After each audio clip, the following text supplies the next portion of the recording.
अस्सलाम वालेकुम दोस्तों, आई होप सब ठीक होंगे, अच्छे से होंगे। दोस्तों इस वीडियो में हम बात करने वाले हैं एक दर्दनाक हादसे के बारे में जो विलगाम पंजवा में पेश आया है 3 दोस्तों के साथ। दोस्तों बताया जा रहा है कि वो लोग ईद पिकनिक मनाने गए थे। दोस्तों पंजवा के एक इलाके में एक नाला है, वहीं पे वो नहाने गए थे और तीनों डूब गए। तीनों में से 2 बच गए और एक अभी तक नहीं मिला। दोस्तों अभी तक वहाँ सर्चिंग जारी है। बताया जा रहा है कि वो एक डॉक्टर है जिसका नाम शाहिद अमीन बेग बताया जा रहा है। दोस्तों अभी ये भी नहीं मालूम है कि वो जिंदा है भी या नहीं। चलो दोस्तों आपको मैं वहाँ की एक वीडियो क्लिप दिखाऊंगा। उससे पहले आप सभी से मेरी यही गुजारिश है, मेहरबानी करके अपने भाई की चैनल को जरूर सब्सक्राइब करना और बेल आइकन को भी साथ दबाना, ताकि जब भी मेरा नया वीडियो अपलोड हो जाएगा सबसे पहले वो आपके पास आ जाएगा।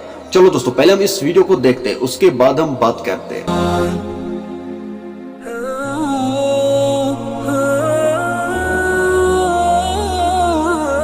क्या मसला हुआ यहाँ पे? कुजवा विलगाम पुलिस स्टेशन के पास में ना, हाई स्कूल कुजवा के पास में 3 बच्चे आए थे ईदी की खुशी मनाने यहाँ सरबंद में, हाई स्कूल के पास में। तीनों के तीनों थे वहाँ पे, 1-2 बाहर आ गए, एक अभी डॉक्टर वहाँ उसमें है, शायद वो मुर्दा हो चुका होगा कभी आधा घंटा। मैं DRF और DSA से मैंने फोन किया, उनसे मैंने बात भी करी, लेकिन अभी तक कोई नहीं आया, ना आर्मी आई ना पुलिस आया। आप मुझे बता सकते हैं इसमें एक है या 2? एक है इसमें, इसका नाम डॉक्टर शाहिद।